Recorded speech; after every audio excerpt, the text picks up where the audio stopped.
ప్రతి మాఘ పౌర్ణమికి బ్రహ్మోత్సవాలు జరుపుతాము, శ్రీరామ నవమి జరుపుతాము, వైకుంఠ ఏకాదశి జరుపుతాము. ఎందరో మినిస్టర్లు, ఎందరో ఎమ్మెల్యేలు వచ్చిర్రు పోయిరు, గత పాలకులు ఇట్లా ముంగట లాంగ్ రైటర్స్ అందుకేనా. అయితే ఇక్కడ 3 సార్లు మినిస్టర్గా పనిచేసారు. అయినా ఈ దేవాలయం యొక్క చరిత్ర గురించి, దీన్ని అభివృద్ధి చేయాలన్న విషయం గురించి అసెంబ్లీలో ఎవ్వరు కూడా ఇప్పటి వరకు మాట్లాడలేరు. గ్రామస్తులందరికీ నేను ఒకటే విన్నపము చేయదలుచుకున్నా. ముందుగా వీడీసీ సభ్యులకు మరియు పాత్రికేయులకు, గ్రామస్తులందరికీ నా యొక్క శుభాకాంక్షలు. మన ఎమ్మెల్యే గారు మన దేవాలయం గురించి, అంటే కొందరు మీరు టీవీలో చూసి ఉండొచ్చు, చూడకపోవచ్చు, కానీ మన దేవాలయం అభివృద్ధి చెందాలని చెప్పి దీనికి తగినన్ని నిధులు ఇచ్చి అభివృద్ధి చేయాలని చెప్పేసి అసెంబ్లీ సాక్షిగా సార్ మాట్లాడడం జరిగింది. మరియు మన గ్రామాన్ని దత్తత తీసుకోవడం కూడా జరిగింది. అందులో భాగంగా ఈరోజు సుమారు 40 లక్షల రూపాయల సీసీ రోడ్లు, అదేవిధంగా ఒక 15 పడకల ఆసుపత్రిని కూడా మన శంకుస్థాపన చేసుకోవడం జరిగింది. మరియు ఈ యొక్క దీనికి దేవాలయానికి సంబంధించినటువంటి నిధులను సుమారు ఒక 3 కోట్లు 4 కోట్లు అయినా కానీ శాంక్షన్ చేయించి ఇప్పుడే సారు చెప్పడం జరిగింది. సీఎం గారు ఒప్పుకున్నారు, ఎండోమెంట్ మినిస్టర్ గారు ఒప్పుకున్నారు. దీనికి అన్ని విధాల అభివృద్ధి చేసి మన చెరువు కట్టను కూడా ట్యాంకు బండగా తిరువల గ్రీనరీగా పెంచి దానికి అవసరమైనటువంటి ప్రణాళికలు ఎండోమెంట్ వారితో, టూరిజం వారితో ప్రణాళిక వేయించి నిధులు మంజూరు చేయించి అభివృద్ధి చేస్తాము అని చెప్పడం జరిగింది. అదే చెరువు నందు కూడా బోటింగ్ విషయం, చెరువులో ఎప్పుడు నీళ్ళు ఉండేటట్టు చూసుకుంటే బోటింగ్ విషయం కూడా ఏర్పాటు చేస్తామని అన్నారు. సార్ మేము ఈ విషయంలో మీకు గ్రామం తరఫున కృతజ్ఞతలు తెలియజేస్తున్నాము. ఈ మా యొక్క రామాలయం అభివృద్ధి చెందితే మన తెలంగాణ జిల్లాలకే నిజామాబాద్ జిల్లాకు తలమానికంగా ఉంటుంది. మేము ప్రత్యేకించి మీరు అసెంబ్లీలో మేము రుణపడి ఉంటాం సార్. ఎవ్వరు కూడా ఇంతవరకు ఏ ఎమ్మెల్యే కూడా మా డిచ్పల్లి రామాలయం విషయము అసెంబ్లీలో మాట్లాడలేరు. మీరు మాట్లాడిరు. ఆ భగవంతుడి ఆశీర్వాదము మీకు ఎల్లవేళలో ఉండి మళ్ళీ గవర్నమెంట్ వచ్చినా, ఇప్పుడు మంత్రి పదవి ఇచ్చినా మీకు మంత్రి పదవి రావాలని కూడా మేము ఆ రామని కోరుకుంటా ఉన్నాము. తప్పకుండా మీకు మంత్రి పదవి వస్తుందని ఆశిస్తూ ఉన్నాము. కూడా మీకు మంత్రి పదవి వస్తే మన నిజామాబాద్ జిల్లా ఎంతో అభివృద్ధి చెందుతుందని మేము భావిస్తూ ఉన్నాము. ఇంకొకటి ఏంటంటే ఇక్కడ శాంతయ్య గారికి టెంపుల్ చైర్మన్ ఇవ్వడం చాలా అదృష్టం. ఎందుకంటే ఆయన గతంలో ఏ ఒక పొలిటికల్ అభివృద్ధి పాత్ర లేదు, కానీ ఇలా చైర్మన్ ఏంటంటే మన యొక్క సారు ఆశీర్వాదమే. గంగన కూడా ఆ రోజు స్టేజ్ మీద మాట్లాడి సహకరించడం, ఇక్కడ స్టేజ్ మీద ఉన్న ప్రతి ఒక్కరు కూడా సహకరించారు. కాబట్టి నిష్పక్షపాతంగా అందరికీ అందుబాటులో ఉండి, గ్రామ ప్రజలందరికీ అందుబాటులో ఉండి రామాలయం అభివృద్ధి కొరకు కూడా శాంతయ్య పనిచేయాలని చెప్పేసి, దానికి మా సహాయ సహకారాలు కూడా ఎప్పుడు ఉంటాయని చెప్పేసి మేము కోరుతా ఉన్నాము. ఈ రకంగా మాకు మా దేవాలయం గురించి అసెంబ్లీలో మాట్లాడినందుకు మా గ్రామం తరఫున ప్రతి మనిషి తరఫున నేను కృతజ్ఞతలు తెలియజేస్తున్నా. దీనికి తొందరగా నిధులు మంజూరు చేయించి అభివృద్ధి చేయాలని చెప్పేసి నేను సార్ గారిని కోరుతూ ఈ అవకాశం నాకు ఇచ్చినందుకు కృతజ్ఞతలు తెలియజేస్తున్నా. శ్రీరామ్. మన డిచ్పల్లి గ్రామంలో కిల్లా రామాలయానికి మా ఎమ్మెల్యే భూపతి రెడ్డి గారు నన్ను చైర్మన్గా చేసినందుకు నాకు ఎన్నో రుణపడి ఉంటాను. ఈ కార్యక్రమానికి వచ్చేసినటువంటి సార్ కూడా, అందరి సభ్యులకు కూడా నా యొక్క ధన్యవాదాలు. మరియు ఇప్పుడు చెప్పినటువంటి సుదర్శన్ గారు కూడా నా గురించే చెప్పిండు. నేను చేసేది దేవుడి గురించి, నాకు ఎలాంటి ఇబ్బందులు లేకుండా దేవాలయంకు సహకారాలు నేను చేస్తా అని ఒప్పుకుంటున్నాను. జై శ్రీరామ్. ఈరోజు ప్రమాణ స్వీకార మహోత్సవానికి వచ్చేసినటువంటి గౌరవనీయులు పెద్దలు మన రూరల్ శాసనసభ్యులు రేకులపల్లి భూపతి రెడ్డి గారికి, అలాగే వేదిక మీద ఉన్న పెద్దలందరికీ నా యొక్క నమస్సుమాంజలి. అలాగే గ్రామ మహిళా సోదరుమణులు, గ్రామస్తులు, కాంగ్రెస్ పార్టీ కార్యకర్తలందరికీ నా యొక్క శుభాభివందనాలు. చాలా సంతోషకరం. మన శాంతయ్య గారు చైర్మన్ కావడం ముందే ఊహించుకున్నాం. ఎందుకంటే గౌరవనీయులు పెద్దలు మన ఎమ్మెల్యే గారి ఆశీస్సులతో గతంలోనే డిక్లేర్ చేయడం జరిగింది. ఈరోజు ఎండోమెంట్ నుంచి మేడం గారు వచ్చి వాళ్ళని డైరెక్టర్లని ప్రమాణ స్వీకారం చేయడం చాలా సంతోషకరం. ఆలయ అభివృద్ధికి పార్టీలకు అతీతంగా ఈ యొక్క కిల్లా రామాలయాన్ని అభివృద్ధి బాటలో నడిపేయాలని శాంతయ్య గారిని కోరుకుంటున్నాం. ఎందుకంటే ఈ యొక్క అవకాశం అందరికీ రాదు. భగవంతుడు సేవ చేయడం చాలా శుభపరిమాణం. ఎందుకంటే చాలామంది చైర్మన్లు చేశారు. శాంతయ్య గారికి ఏ రాజకీయ అనుభవం లేకున్నా మన ఎమ్మెల్యే గారు అతనికి అవకాశం ఇవ్వడం చాలా అదృష్టంగా భావిస్తున్నాం. ఎందుకంటే ఈ యొక్క రామాలయాన్ని మన నిజామాబాద్ జిల్లాలో ఎక్కడ లేదు. ఈ యొక్క రామాలయాన్ని మన ఎమ్మెల్యే గారు ప్రత్యేక శ్రద్ధ తీసుకొని నిధుల విషయాన కానీ ఏదైనా కానీ తాను మంజూరు చేస్తానని హామీ ఇవ్వడం చాలా సంతోషకరం. ఈ యొక్క బిట్పల్లి గ్రామాన్ని ఎల్లవేళలా మన ఎమ్మెల్యే గారు తన శాయశక్తుల అభివృద్ధి బాటలో నడిపిస్తారని కోరుకుంటూ ఈ అవకాశం ఇచ్చిన పెద్దలందరికీ నమస్కారం. జై కాంగ్రెస్. జై శ్రీరామ్.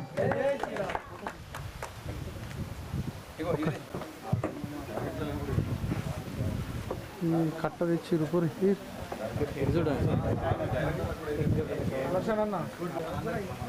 అలా గ్రూప్లో పెట్టేస్తా అందరూ చూసుకుంటారు.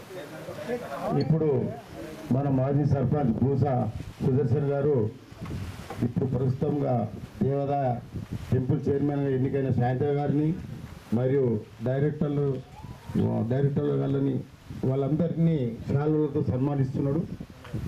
వాళ్ళందరికీ కంగ్రాచులేషన్. ప్రతి ఒక్క డైరెక్టర్కు. ఇప్పుడు మన మాజీ సర్పంచ్ గ్రేట్ సర్పంచ్ ఏజీ దాసు గారు శాంతయ్య గారిని సన్మానిస్తున్నాడు. మన మాజీ సర్పంచ్ అయిన కృష్ణారెడ్డి గారు మన రామాలయ చైర్మన్ అయిన శాంతయ్య గారిని సన్మానిస్తున్నారు. అందరు సపోర్ట్ కొట్టున్నారు కదా, అభినందనలు తెలుపాలా మీరు పిల్లలకు. మాజీ సర్పంచ్ మహేందర్ రెడ్డి గారు మాజీ రామాలయ చైర్మన్ ఎంతో అభివృద్ధి కార్యక్రమాలు చేసి మనకు అప్పచెప్పిండు. ఇప్పుడు మన శాంతయ్య గారిని ఇప్పుడే సన్మానిస్తున్నాడు. ఆయన ఎప్పటికి కూడా శాంతయ్య గారి మీద రామ లక్ష్మణ్ జానకి, రామ లక్ష్మణ జానకి.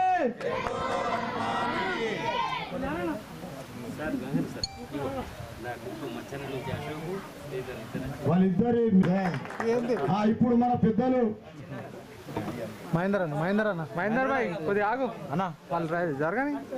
ఇప్పుడు ఇంకేమైనా ఉంటే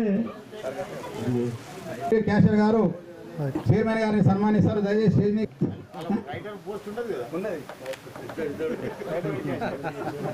ఫుల్ ఛార్జింగ్ ఉన్నారు. ఇప్పుడు కొత్తగా వచ్చారు, ఛార్జింగ్ ఏం పడించుకోలేదు. కిషన్ గారు డయస్ మీదకి రావాల్సిందిగా తెలియజేస్తా ఉన్నాం. ఇప్పుడు నెక్స్ట్ సన్మానించవలసిందిగా తెలియజేస్తున్నాం.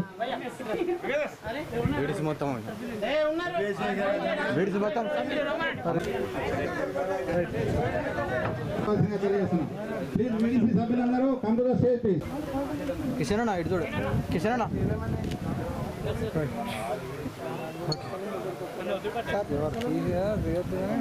సార్ అయిపోయిందా? ఓకే చూడు మీ ఫోటో తీయకుంటే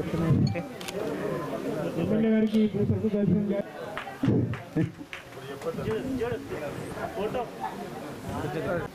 ఆల్గడ సుమన్ గారు మండల కాంగ్రెస్ అధ్యక్షుడు గంగాధర్ గారిని సన్మానం చేస్తా ఉన్నారు.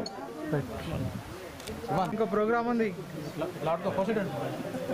అన్న, వెనకకు రా అన్న. జిల్లా రామాలయం యొక్క ఇక్కడ మాట్లాడకండి. టెంపుల్ సంబంధించినటువంటి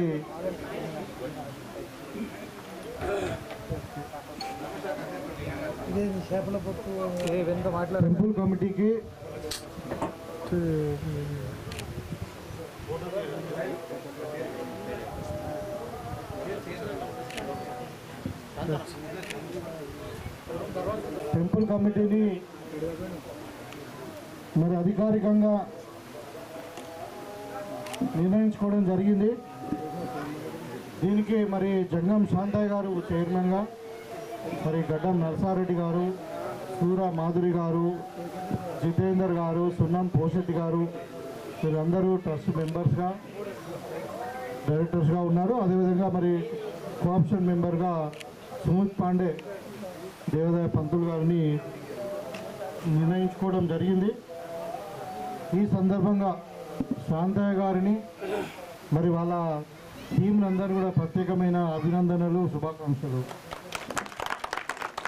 ఈ కార్యక్రమానికి మరి వచ్చినటువంటి మండల పార్టీ అధ్యక్షుడు, అదేవిధంగా మన అమృతపురం గంగాధర్ గారికి, తులసాని శ్రీనివాస్ మండల కాంగ్రెస్ బ్లాక్ కాంగ్రెస్ అధ్యక్షుడు, single window chairman Ramachandra Goud గారికి, ధర్మగౌడ్ గారికి, మరియు పెద్దలు డిసిఎంఏ చైర్మన్ సాయిరెడ్డి గారికి, అదేవిధంగా రాజేశ్వర్ గారికి, మరి మీ గ్రామ కాంగ్రెస్ పార్టీ నాయకులు సుదర్శన్ గారు, దాస్ గారు, మరి లింగం గారు, మహేందర్ రెడ్డి గారు, అదేవిధంగా మిగతా సోదరులందరికీ, నర్సయ్య గారు, వినయ్, సాగర్, ఈ గ్రామ వీడిపి సభ్యులకు, పత్రికా విలేకరులకు అందరూ కూడా నమస్కారం. చాలా సంతోషం, ఎందుకంటే దిచ్చిపల్లి కిల్లా రామాయణం ఇది ఒక చారిత్రాత్మకమైనటువంటి టెంపుల్. మరి ఇది దేవాదాయ శాఖలోనే కాదు, మరి ఆర్కియాలజీ డిపార్ట్మెంట్లో, అది హెరిటేజ్గా డిపార్ట్మెంట్లో కూడా ఇది ఉన్నది. కాబట్టి దీన్ని అంటే 4 డిపార్ట్మెంట్లు కింద ఇది పనిచేయచ్చు. ఒకటి దేవాదాయ శాఖ, ఇంకొకటి ఏమో ఆర్కియాలజీ అంటే పురావస్తు శాఖ అంటారు, ఆర్కియాలజీ డిపార్ట్మెంట్. దాని తర్వాత ఇంకా ఇక టూరిజం డిపార్ట్మెంట్ కూడా. సో వీళ్ళందరూ కూడా సమన్వయం చేసుకొని, ఎందుకంటే ఈ టెంపుల్కి ఉన్నటువంటి చరిత్ర, ఈ టెంపుల్కి ఉన్నటువంటి ఈ ఆర్కిటెక్చర్, ఇదంతా కూడా స్కల్ప్చర్ అంటారు. స్కల్ప్చర్ అంటే ఈ ఇక్కడ ఉన్నటువంటి రాతి మీద రాతి కట్టడాలలో చెక్కులు ఇవన్నీ ఉంటాయి కదా, అది స్కల్ప్చర్. అదంతా కూడా చాలా పురాతనమైనది, చాలా చరిత్ర కలిగినటువంటి. తర్వాత ఇక్కడ గుట్ట మీద ఉండడము, మరి హైవేకి దగ్గర ఉండడం, ఇదంతా కూడా దీని యొక్క ప్రాధాన్యతలు.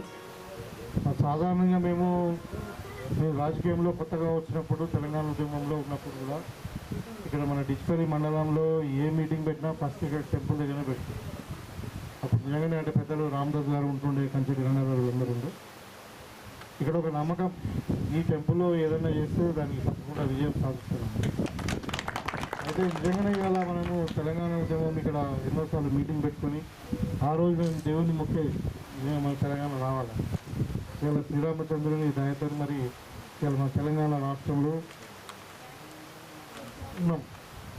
అయితే నేను ఎమ్మెల్యేగా నామినేషన్ వేయకముందు కూడా ఇక్కడ రావడం జరిగింది, ఆ రోజు కూడా మొక్కడం జరిగింది. మరి గెలిచిన తర్వాత తప్పకుండా నా వంతు కృషిగా మరి దేవాలయాన్ని అభివృద్ధి చేద్దామని అనుకున్నాం. దాంట్లో భాగంగానే మనం ఇలా ఈ టూరిజం డిపార్ట్మెంట్కి సంబంధించిన tourism corporation, Telangana tourism corporation chairman Ramesh Reddy గారిని, తర్వాత అదేవిధంగా ఈ ఎండోమెంట్ డిపార్ట్మెంట్ వాళ్ళని కూడా మనం పిలిపించి ఈ టెంపుల్ అంతా కూడా విజిట్ చేయించి, మరి ఇక్కడ ఉన్నటువంటి ప్రాంతాన్ని, అంటే ఇప్పుడు ఈ ప్రాంతాన్ని అభివృద్ధి చేయాలా, ఈ టెంపుల్కి ఇంకా ఇన్కమ్ను జనరేట్ చేయాలని. ఎందుకంటే ఈ టెంపుల్ నేను చూస్తూ ఉంటే ఎక్కువ ఇన్కమ్ లేదు.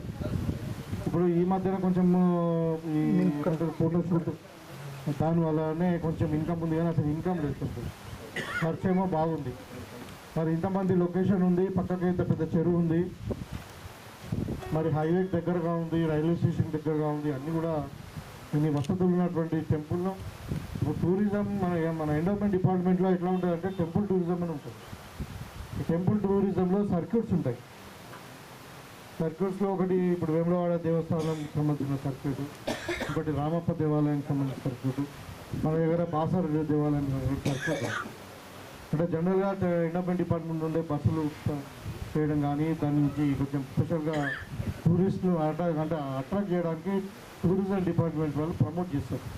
ఇప్పుడు తెలంగాణలో ఏమేమి చూడాలో మనం అన్నప్పుడు ఈ సర్క్యూట్లలో ఉన్న దేవస్థానాలన్నీ కూడా మన డిపార్ట్మెంట్ ద్వారా దానికి అడ్వర్టైజ్ చేస్తారు.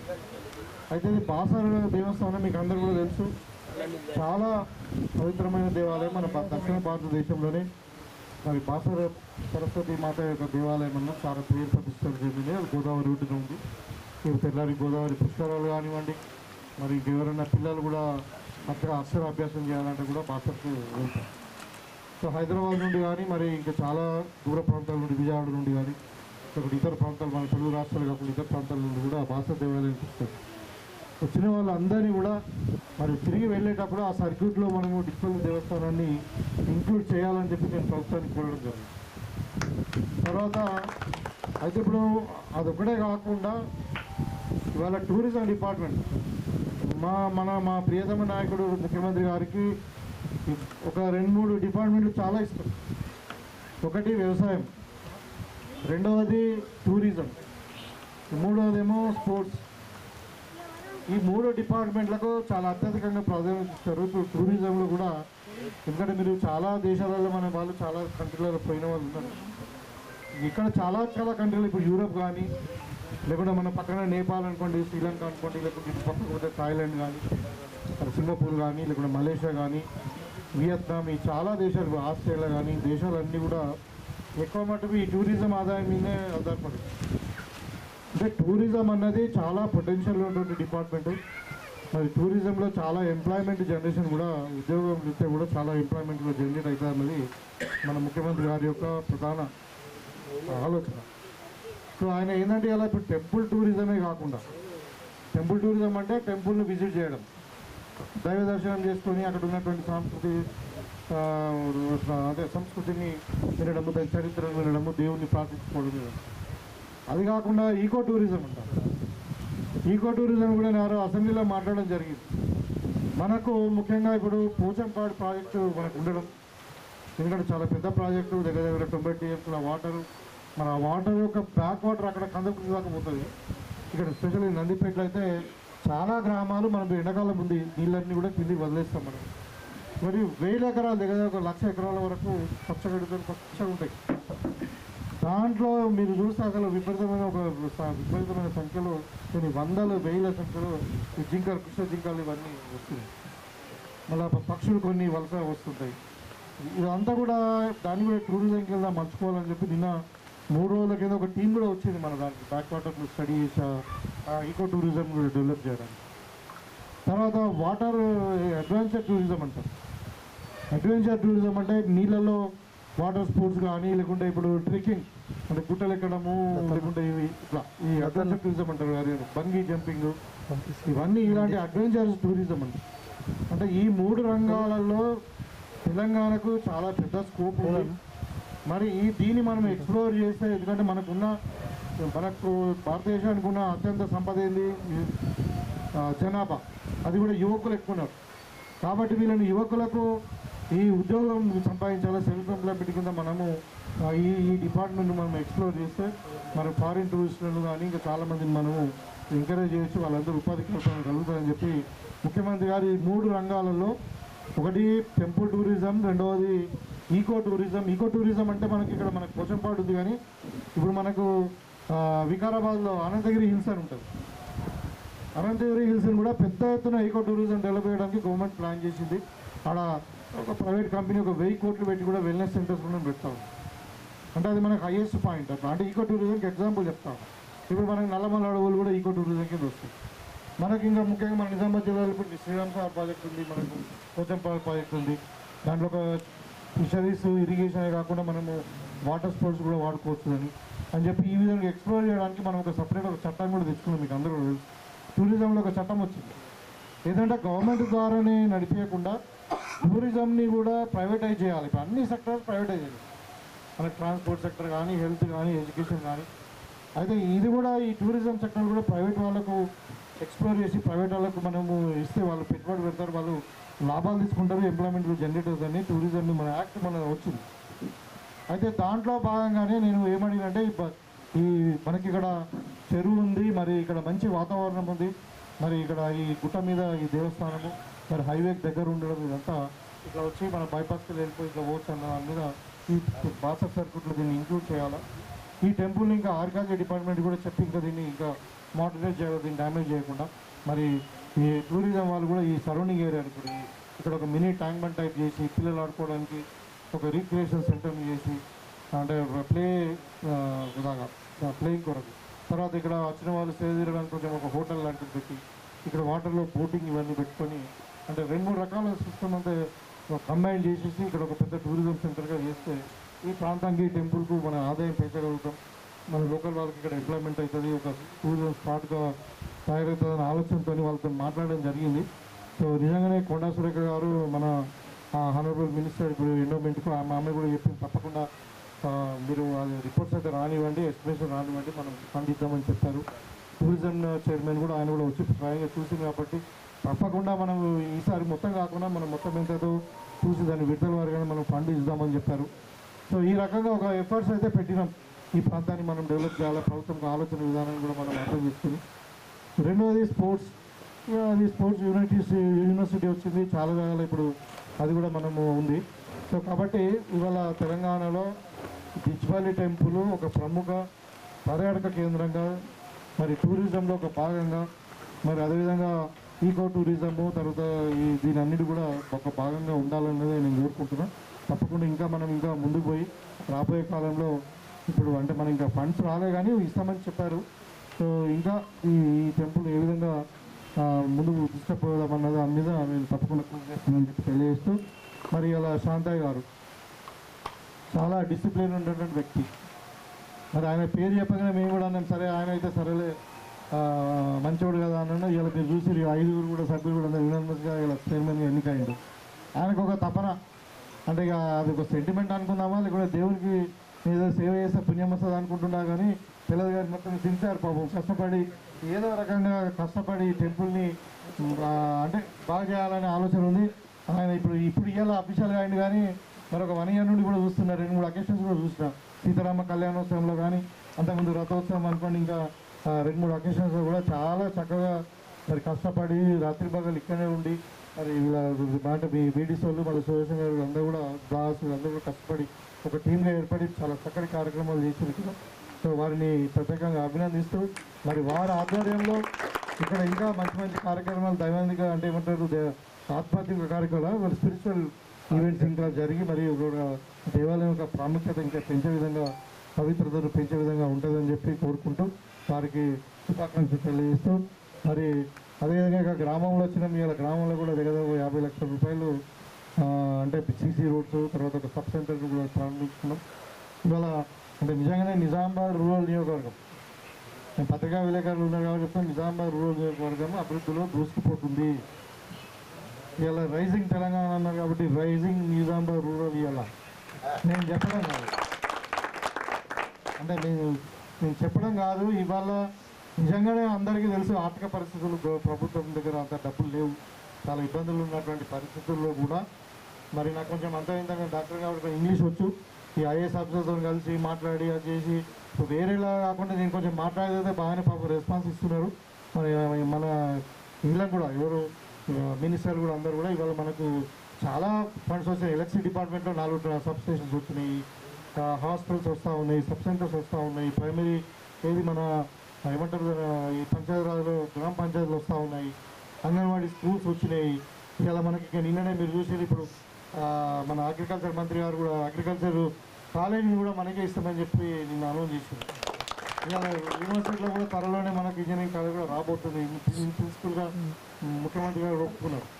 కాబట్టి అంటే ఇలా నిజామాబాద్ రూరల్ నియోజకవర్గం మరి అన్ని రంగాలలో అభివృద్ధిలో దూసుకుపోతుంది. విద్య, వైద్యం, మరి కమ్యూనికేషన్ కానీ అగ్రికల్చర్ కూడా ఇవాళ మీరు చూడండి 5 నియోజకవర్గాల్లో సరే అర్బన్ వదిలేయండి, మిగతా 4 నియోజకవర్గాల్లో మన దగ్గర పండిన వరి పంట ఒకప్పుడు బోధన అనేవాళ్ళు, ఒకప్పుడు మనకు బాన్స్వాడ అనేవాళ్ళు, మన నియోజకవర్గంలో పండిన పంట అసలు ఇంకా ఏ నియోజకవర్గంలో కూడా వండట్లేదు. ఇలా మనకే 300 సెంటర్స్ ఉన్నాయి, 600 సెంటర్స్ కొనుగోలు సెంటర్లు ఉంటే 300 మనకే ఉన్నాయి. అంటే దాన్ని బట్టి మీరు మరి నియోజకవర్గం ఏ విధంగా ముందుకు పోతుంది అనేది ఒకటి. ఇంకా తర్వాత ఇప్పుడు మన దగ్గర గల్ఫ్లో కూడా 15,000 మంది ఉన్నారు, అంటే కుటుంబాలకు సంబంధించిన వాళ్ళని ఆదుకోవడానికి కూడా గల్ఫ్ పాలసీ కొరకు ఏదైతే గవర్నమెంట్ కమిటీస్ దాంట్లో నన్ను కూడా మెంబర్ పెట్టిండు. సో ఇక ఒక అడ్వైజరీ కమిటీగా మరి ఆ కుటుంబాలు ఏ విధంగా ఆదుకోవాలని. సో ఇక రకరకాలుగా అంటే అన్ని విధాలుగా ఇవాళ మీకు ఇంకా పత్రికగా చెప్తున్నా. ఇప్పుడు మన నిజామాబాద్ రూరల్లో క్రైమ్ రేట్ కూడా మొత్తం తగ్గింది. ఈ పెళ్ళామగడి పంచాయతీలు అవి, ఈ గల్మకాడి పంచాయతీలు, తర్వాత ఈ పొలంకాడి పంచాయతీలు, భూ కబ్జాలు ఇవన్నీ ఏమి లేవు. ఏదైనా ఉంటే చిన్న ల్యాండ్ ఇష్యూస్ ఉన్నాయి, అవి కూడా అది కూడా ధరణి ఏమంటే ఉన్నాయి. ఇలా ధరణి తీసుకుపోయి బంగాళాఖాతం కలిపినాం కాబట్టి ఇక మన భూభారతీయ చట్టం వస్తున్నది. భూభారతీయ చట్టం వచ్చిన తర్వాత నాకు తెలిసి 100కి 99% ఈ భూమికి సంబంధించిన ఫిర్యాదులు కానీ సమస్యలు కానీ తీరుతాయి. ఇంకా అసలు 0 క్రైమ్ రేట్లో ఉంటుంది. అయితే ఇంకా ఒకటి ఏంటంటే ఇంకా మీకు అందరూ కూడా నేను కోరుకునేది ఏంటంటే ఇంకా అక్కడక్కడ గ్రామాలలో కొంచెం ఈ డ్రగ్స్ ఇవి కల్తీ కళ్ళు ఇవన్నీ కూడా కొన్ని ఇష్యూస్ ఉన్నాయి. అవన్నిటి కూడా మరి మీరు గ్రామస్తులు వీడీసీ సభ్యులు కానీ మరి గ్రామంలో యువకులు తలుచుకుంటే పెద్ద సమస్య కాదు. అంటే డ్రగ్స్ ఇవన్నీ కూడా మంచి కాదు. ఇంకా అక్కడక్కడ మనకు దొరుకుతున్నట్టు సమాచారం ఉంది. పోలీసులు కూడా చెప్తా ఉన్నారు అంటే బల్క్లో రావట్లేదు, చిన్న చిన్న అమౌంట్లు వస్తుంది, అది పట్టుకోవడం కష్టమవుతుంది, స్టోర్స్ ఎక్కడికి వస్తుందో దొరుకుతలేదని అంటూ ఉన్నారు. కాబట్టి తప్పకుండా మన నిజామాబాద్ నియోజకవర్గము ఈవెన్ మన నిజామాబాద్నే కాదు, ఈక్వల్ టు ఇప్పుడు రేవంత్ రెడ్డి గారి నియోజకవర్గం ఎట్లనో ఇంతకుముందు మరి కేటీఆర్, హరీష్ రావు, మన గజ్వేల్ ఎట్లనో ఆ విధంగా మన నియోజకవర్గం కూడా 100% ముందుకు పోతుంది. ఎందుకంటే నేను వచ్చిందే అంటే నాకు కూడా స్వార్థం ఉంది, లేదని కాదు, ప్రజలకు సేవ చేయాలని, మరి నాకు కూడా మంచి పేరు తెచ్చుకోవాలని. కాబట్టి ఈ రెండు కలిసి నాకున్న నాలెడ్జ్ను కానీ నాకున్న చదువును మరి నాకున్న ఒక అవగాహనను పెట్టుకొని మనం దీన్ని ముందుకు పోతా ఉన్నాం. తప్పకుండా ఇంకా దీన్ని ముందుకు తీసుకుపోదాం. అన్ని విధాలుగా ప్రశాంతంగా అన్నదమ్ముల వాతావరణంలో, ఒక స్నేహపూర్వక వాతావరణంలో మన అందరం కూడా కుల మతాలకు అతీతంగా అందరూ కూడా మన కాన్ఫరెన్స్ని అభివృద్ధి చేసుకుందామని చెప్పి, అంటే ఎందుకో నాకు అంటే ఇప్పుడు దేవస్థానం దగ్గర ఉన్నాం కాబట్టి కొంచెం చెప్పబోతుంది కానీ మన కాన్ఫరెన్స్ గురించి కూడా. కాబట్టి ఇవన్నీ కూడా రాబోయే కాలంలో మనకు నంబర్ 1 కాన్ఫరెన్స్గా ఎదుగుతుందని చెప్పి భావిస్తాము.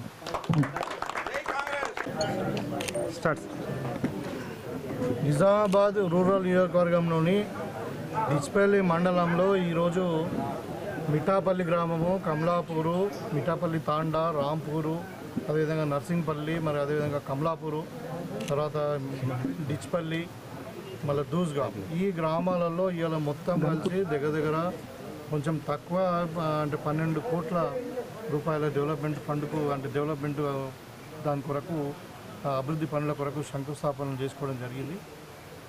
ఇవాళనే కాదు, గత 20 రోజుల నుండి రోజు 10 నుండి 15 కోట్ల రూపాయల శంకుస్థాపన చేస్తూ ఉంటాం. ఇంకొక వారం రోజులు అవుతూ ఉంది. దగ్గర ఇప్పటివరకు అంటే మొత్తం మనం చేయబోయే 300 నుండి 400 కోట్ల రూపాయల అభివృద్ధి కార్యక్రమాలకు వివిధ రంగాలలో, ఇది సబ్ సెంటర్సే కావచ్చు, గ్రామ పంచాయతీలే కావచ్చు, రోడ్సే కావచ్చు, లేకుంటే ఇంకా అన్ని రంగాలలో ఇవాళ మనము ముందుకు తీసుకుపోతా ఉన్నాం. ఇంకా 100 బెడ్ హాస్పిటల్ ఒకటి కన్స్ట్రక్షన్లో ఉంది. ఒక 6-7 బ్రిడ్జిలు పెద్ద ఎత్తున కన్స్ట్రక్షన్లో ఉన్నాయి. ఇంకా మరి అగ్రికల్చర్ మంత్రి గారు చేసినట్టు ఒక అగ్రికల్చర్ కాలేజ్ కూడా మనకు రాబోతూ ఉంది, ఇంజనీరింగ్ కాలేజ్ మనకు రాబోతూ ఉంది. సో కాబట్టి ఇవన్నీ చూస్తూ ఉంటే ఇవాళ నిజామాబాద్ రూరల్ నియోజకవర్గము అన్ని రంగాలలో అభివృద్ధిలో దూసుకుపోతూ ఉంది. ఇక వ్యవసాయ రంగం అయితే నంబర్ 1 ఉంది. ఇవాళ మరి రాష్ట్రంలోనే నాకు తెలిసి ఏ నియోజకవర్గంలో పండనటువంటి పంట వరి పంట మన నియోజకవర్గంలో పండుతూ ఉంది. ఇవాళ ప్రొక్యూర్మెంట్ కూడా 100% 100% చాలా పకడ్బందీగా జరుగుతూ ఉంది, రైతులకు ఇబ్బంది కాకుండా. సో ఈ దృష్టిలో ఇవాళ నిజంగా రైజింగ్ తెలంగాణలో మరి రేవంత్ రెడ్డి గారి నాయకత్వంలో నిజామాబాద్ రూరల్ కూడా రైజింగ్ నిజామాబాద్ రూరల్గా నంబర్ 1 కాన్స్టిట్యున్సీ తెలంగాణలో ఎదగబోతూ ఉందని చెప్పి వ్యక్తం చేస్తాను. సార్ అది అగ్రికల్చర్ యూనివర్సిటీ కాలేజ్ జిల్లాకు నియోజకవర్గానికి వస్తారు. అంటే ఇప్పుడు అన్ని జిల్లాలలో అగ్రికల్చర్ కాలేజీలు ఉన్నాయి, నల్గొండలో నిజామాబాద్లో లేదు. అయితే మేము ముఖ్యమంత్రి గారిని అడిగినప్పుడు వాళ్ళకు రిప్రజెంటేషన్ ఇవ్వమన్నారు. ముఖ్యమంత్రి గారికి రిప్రజెంటేషన్ ఇచ్చాము. తర్వాత ఈ మన అగ్రికల్చర్ మంత్రి గారికి కూడా ఇచ్చాము. తర్వాత యూనివర్సిటీకి కూడా ఒక లెటర్ పంపించాము. వీళ్ళ ద్వారా మేము ఏం అడిగినామంటే, మరి నిజామాబాద్ రూరల్ అయితే ఇక్కడ ఏంటంటే ప్రోగ్రెసివ్ అగ్రికల్చర్ ఎక్కువ ఉంటుంది. ఒక వరే కాకుండా మనకి పసుపు కానీ, మరి అదేవిధంగా మొక్కజొన్న, తర్వాత ఎర్రజొన్నలు, అన్ని రకాల పంటలు ఇక్కడ మా దగ్గర పండుతాయి. కాబట్టి మరి నేల కూడా ఎర్రచౌక ఉన్నాయి. కాబట్టి మరి ఇక్కడ జకరాన్పల్లిలో కానీ, మరి డిచ్పల్లిలో కానీ ఏదో రకంగా ఇక్కడ కాలేజీను పెట్టాలా అన్న ఆలోచనతో మరి గట్టిగా కోరడం జరిగింది. వాళ్ళు తప్పకుండా ఇక్కడ నిజామాబాద్ రూరల్లోనే అగ్రికల్చర్ కాలేజ్ పెడతామని చెప్పి మంత్రి గారు ప్రకటించడం జరిగింది.